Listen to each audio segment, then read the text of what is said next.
I want to talk about how to learn the code and actually get a job as a web developer. So the very first thing I'm going to say that if you're learning how to code with the goal of getting a job, then that should be your main focus. And you need to set clear goals on how you should do that. In web development, there's pretty much three areas that you can focus on: front-end development, back-end development, and full stack development. Front-end developers focus on the visual aspects of a website and the user interface. When you visit a website, all the things that you see on a page and interact with was built out by a front-end developer. So text, images, buttons, all the things that you see on that web page were put there by a front-end developer. Front-end developers do kind of fall into two categories, which is a UI developer, which will primarily only focus on those user interface elements. And then you have a front-end developer that's more of like a middle-end developer that wires up the data from the back-end and the front-end. They don't really do all the back-end stuff, but they do take the data that comes in from the back-end, they consume APIs, and they do things that will feed data to and from the front-end to the back-end. Now, a back-end developer, their primary focus is server-side logic, dealing with databases, and pretty much wiring up all the stuff that happens after the data is sent from the front end to the back end. They're in charge of what happens with that data and how the data is consumed, processed, and stored.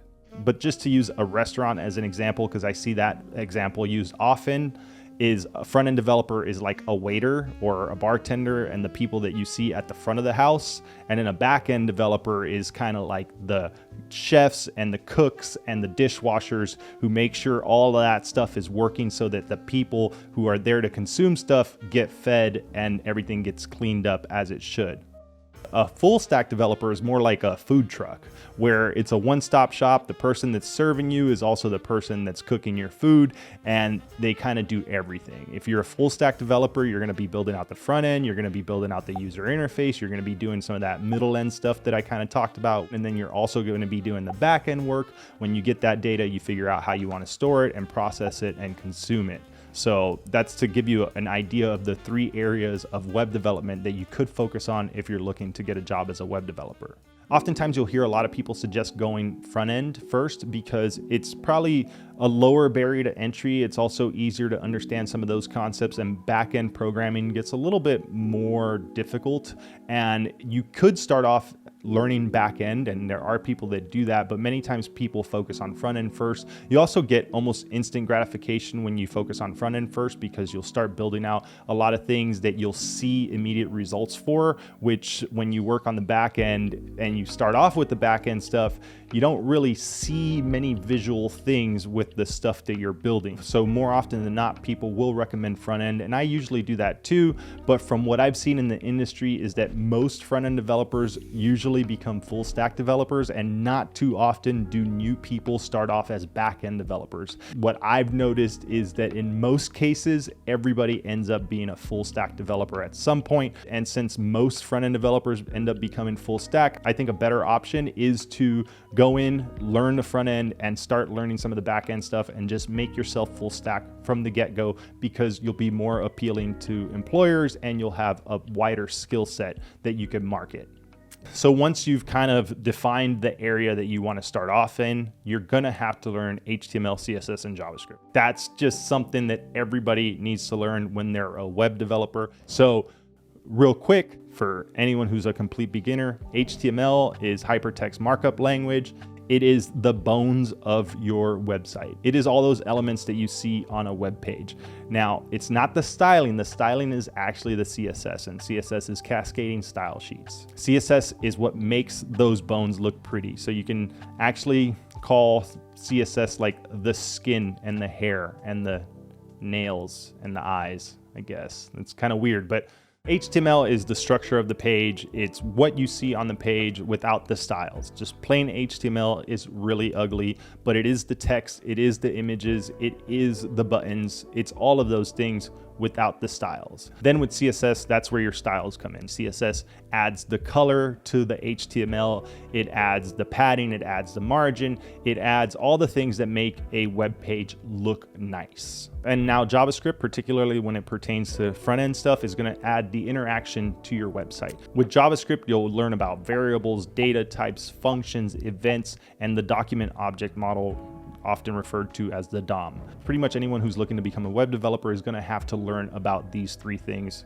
right from the start. It's pretty much the first things you're going to learn. And what you want to focus on is getting a good understanding of all of them. You don't need to become an expert in any of these things. I would say that most people spend a lot of time trying to understand how all of this stuff works a little too much. So what happened to me was I spent way too much time learning this stuff, and I didn't move on to learning more concepts and learning more things about web development. And I suggest that you just learn enough HTML and you learn enough CSS to be able to build out some basic things, and then start digging into JavaScript and getting an understanding for how that programming language works, and understanding some of the fundamental concepts of programming when you start dabbling and learning JavaScript. Once you get a good understanding of those three things, you're going to move on to some of the more complicated stuff. You're going to move on to things like the technology that you're going to choose to work in and your frameworks, either front-end frameworks or full-stack frameworks. But really the most popular ones that I'll mention in this video are going to be React, Angular, and Vue. Now, a lot of people don't like Angular, but it's a solid framework and there's a lot of companies that use it. Vue is still kind of the new kid on the block. It's become more popular over the years, but it's still not as widely used as React. React is going to be the library of choice for a lot of front-end jobs. That's just the truth. React is very popular. It's been around for a long time.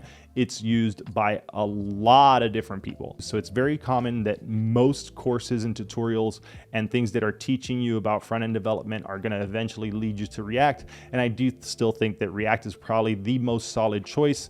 I know there'll be some opinions about that, but if you're looking to learn how to code to get a job as a developer, especially in web dev, learning React is probably going to be the better choice just because it's so widely used. If you're thinking about going front end, you might not really care about this section, but I think that you should at least listen to it because, like I said earlier, most front end developers end up going full stack. And I do think that the way the industry is changing, that learning to code as a full stack developer is going to give you more value when you're going out and applying for jobs than if you just focused on front end. Many times people are going to recommend learning Node.js. The reason that people recommend learning Node.js is not because of it being widely used in the industry. It's more often recommended because of the fact that it's JavaScript. Node.js is going to be the path of least resistance and the easiest one for you to pick up if you've been learning HTML, CSS, and JavaScript because it is in JavaScript. And that means that you don't have to go and learn another programming language. Other backend programming languages that people will recommend will be Python, and the frameworks that you can learn for Python are like Django and Flask. You can learn PHP, and some of those frameworks are going to be Laravel and Symfony. You can learn Ruby and use Ruby on Rails. As a beginner, I will suggest staying away from things like Java and C# and low-level languages too, because they're just way more complicated. There's a lot more boilerplate with JavaScript and C#, and low-level programming languages are kind of hard to understand, even for me now as somebody who's experienced but hasn't worked with them. There's things like memory management and things that are going to be very confusing for a beginner. So I would suggest either JavaScript, Python, or even PHP, because I think that those are the most beginner friendly languages that you can use on the back end, and they have pretty solid frameworks that you can also learn. So that's going to be my deep dive into that section that I feel I went too deep into for the purpose of this video and trying to keep it high level, but I wanted to touch on those things because I think it's really important. And once you figure out your front end framework and language and your back end framework and language, then you're going to have to start thinking about your databases. And there's pretty much two types of databases. There's SQL and NoSQL. Some examples of SQL databases that you could learn are going to be MySQL. Postgres is gaining a lot of popularity and seems to be the go-to for a lot of people these days. I also think that SQLite is a great intro into SQL databases without having to learn how to set up a database. Since it's just a file in your code, you can learn a lot of SQL by just learning SQLite. And NoSQL is going to be a non-relational database, and examples of NoSQL are like MongoDB. They use more of a JSON-like document storage, so that will be a little bit easier for you to understand if you are coming from learning JavaScript. But I highly suggest just going in and learning SQL or a relational database, a flavor of SQL, probably Postgres or SQLite, because that's just going to give you a lot more value when you're looking for a job as a developer, especially if you're focusing on full stack or back-end development. And if you have a good understanding of relational databases and SQL, it'll be real easy for you to pick up a NoSQL database and understand something like MongoDB. So now that I've told you the stuff that you need to learn, you're probably wondering, where do I learn all of this stuff? There's a ton of online learning resources and many ways that you can learn how to code, but I do suggest two things. Learn from a platform or content that is going to provide you project-based learning. It doesn't really matter what platform you choose. There's so many good ones out there. But what does matter is that it's well structured and that it guides you into getting a job. And having something that's project-based learning is extremely important because you want to be able to build out projects, because you want to understand how you apply all these things in a real world scenario. And you really only learn how to do that by building projects. Apart from online learning resources, you can learn from books, you can learn from tutorials on YouTube.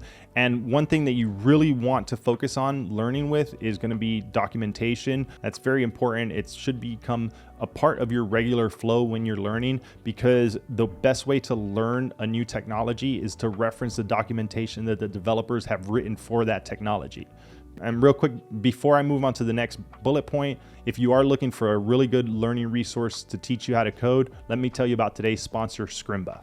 They recently just released version 2 of their platform, and it's really awesome. They have a screencast feature that I've never seen before on any other learning platform, and I can definitely say that they are changing the way that we learn how to code. It's extremely interactive and makes learning a lot of fun. Their scrims allow you to immediately start coding as you're following along with any of their tutorials. So the code that you see that's being shared during the videos is the code that you're going to be editing yourself. Besides their interactive and engaging approach to learning, they also offer a lot of other features on their platform. You can use their templates to get up and running for your next project quickly, or if you just want to test out a programming language that you haven't used before. Scrimba is project-based learning, and they include all of their projects in their project section. So if you're struggling with ideas for something that you want to build, or you want to just revisit something that you may have built in one of their tutorials, you can easily reference them all in one place. As part of their courses, they have some in-depth career paths that you can follow. Their career paths will guide you through everything that you need to learn in order to get job ready. They have a very generous free tier, but their pro plan offers so much for a very reasonable price. Also, they offer pricing parity, so depending on where you're at in the world, their pro plan will adjust based on your location. If you choose to go pro and sign up annually, you'll get 6 months for free, which is basically 50% off. And if you use my link that'll be down in the description, you'll also get an extra 20% off when you sign up. So make sure you go check out Scrimba today. All right, let's get back to the video. Up to this point, you may have been using projects from tutorials, but many of the times those tutorials and courses hold your hand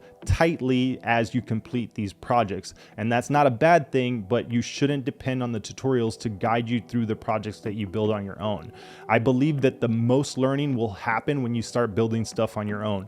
And a good way to get yourself set up to become job ready is to start building real world projects to be able to put them on your resume and on your portfolio. I think a good strategy for trying to figure out stuff that you want to build is scratch your own itch, right? So build stuff that you might have a problem with that you want to fix yourself. That might give you some ideas. If you have hobbies or things that you're interested in that you think would benefit from a cool application that you can build, go ahead and build that. When you start building personal projects or real world projects, you want to try to make them complex, but you don't want to get overwhelmed. And it's a progression. You're going to start off small. You're going to start building small features and small things on your site. You can start off with your blog, and you can start off with your portfolio, and then you can build up to the bigger and scarier stuff. So don't get overwhelmed, but do try to challenge yourself and build things that are more difficult for you so that you can have a robust portfolio of projects that you've built. Because nowadays, you need to have more than just a to-do list and a weather widget and those simple things on your portfolio. You need to start building out more complicated stuff because the game is changing and you need to make yourself marketable. And someone who has a couple really big projects is going to do a lot better than someone who has 20 small little feature or widget type projects that aren't as complex or complicated to build. And it'll be a lot more beneficial to you if you build out stuff that is more challenging because you will learn more. As you're building your projects, as you're learning, as you're following along with tutorials, and I wish I would have mentioned this a little bit sooner, but it's really important that you start saving your work and you start committing your work to GitHub or GitLab if you want to use GitLab, but most of us use GitHub. But you need to learn about version control and you need to learn about Git. You don't need to learn a whole bunch. I still pretty much use the same like 5 to 10 different Git commands. You just need to learn the basics. You need to learn enough to be able to push your code up to a repository and save the code that you've been working on. It looks good to employers when you have those little green squares on GitHub. Everybody loves filling up those green squares. And if you're someone who's just getting started and you're starting to build stuff out, it's gonna look good to have those green squares. It sounds silly, but I do think that people look at that and it kind of shows how much you've been working and progressing, and filling up those green squares will give an employer an idea of how much effort you've been putting in to learning how to code. And I think that the most important thing that you do at this point is just build, build, build. You learn by building. You shouldn't be doing any more courses. You shouldn't be doing any more tutorials. You should be able to just build stuff on your own, use tools like ChatGPT, Google stuff, and learn how to figure stuff out, because that's what you're going to be doing as a developer when you get a job. Now, to focus on getting a job, there's a lot of stuff that you need to do. You should have a resume put together. Even if you don't have experience, start putting some of those projects on there. Start trying to see where you can kind of fluff your resume a little bit with experience that you might have. You might start thinking about getting freelancing jobs. You might start thinking about doing free work for friends and family that might need websites. You might start thinking about doing volunteer work for nonprofits, or you might want to just start knocking on people's doors and giving them a website. You can also look into contributing to open source projects too. That's a great way to get experience, and it's another way to get stuff on your resume, because that's what you want to focus on. You want to focus on building that resume, because that's what's most important now. And if you're someone who's coming in from a career change and you don't have experience in the industry, you have to figure out what you can put on that resume to make you look like a good candidate for a junior position or an entry-level job. All while you're doing this and you're getting ready to get that first job, there's a lot of other things that you can be doing. You want to make sure that you have somewhat of an online presence. You want to make sure you have a LinkedIn. At this point, you should have a GitHub that has a bunch of little green squares on it. And you should be part of some online developer communities. You should also be going to meetups and networking with developers in your area. I also think that you should build in public. I think that building in public is very beneficial in a lot of different ways. You get to talk about the stuff that you've been learning, because that helps you reinforce the stuff that you know and helps you see the gaps in the things that you don't understand. Because if you're talking about the things that you've built, it will make you more comfortable talking about what you know, which will help you with interviews and stuff like that. And it'll also help you see what you might be a little bit weak in when you try to explain things in videos, or when you talk about different things or put your stuff out there in public and you start getting feedback. You'll start seeing areas that you can improve, and I think that that's super beneficial too. So building in public, joining online communities, and networking should be something that you focus on, and I would suggest doing that sooner than later. A quick thing I want to mention is the trends in the industry. You're going to see a lot of new trends pop up. You're going to see a lot of new shiny objects that might derail your progress because you decide like, hey, I'm going to go check out this thing and go learn that, and it might throw you off track. That's okay, that happens. But I will say, try to stay on focus, and it's okay to stay up to date with industry trends, and it's okay to learn new technologies, but don't derail your progress by completely changing directions when you've made so much progress already. If you've gotten to this point and you've been learning web development, don't go and learn game development or learn mobile app development. It's best to stick to the plan and focus on what you're trying to accomplish, which is get a job. You should be applying for jobs at this point, and you should be almost ready to start working as a developer. You should have some little experience. You should have a bunch of projects. You should be networking. You should be doing all of these things. But what I want to say is just stay focused. Keep learning. Many people will get discouraged because they spend a few months learning how to code, or even 6 months or a year, and then they feel like, I've been spending all this time, I've got all of this stuff that I've been building, but I can't get a job. The truth is that you're probably way closer than you think you are. And if you've gotten to this point and you've built all these things and you've got all of this stuff in place for you to be ready to get a job, keep learning stuff. Do a little leak code if you want. Start learning some interview questions. Use ChatGPT to give you some mock interviews, and just keep focused on the goal, because the grind never ends. The learning never stops. And getting that first job is the hardest thing that you're going to have to do, and it can take a while, and it's real easy for people to get discouraged. But as long as you've got your goals set, you've been doing everything you're supposed to do, and you trust the process and you just keep working at it, you can eventually get a job. I know that the market is rough right now. I understand that it feels like it may never happen. And that's very common for a lot of people who set out to learn how to code, especially self-taught. Even boot camps and college graduates are having a hard time getting a job. And this industry can be tough at times, but I do believe that if you keep focusing and you keep working on this stuff and you keep learning and you keep building, that you can get hired. I know that it's possible. I see people that are still doing it now. So don't get discouraged, stay on track, and learn how to code and actually get a job. All right, with all that said, I hope this video was helpful. Thanks for watching, and I'll see you next time.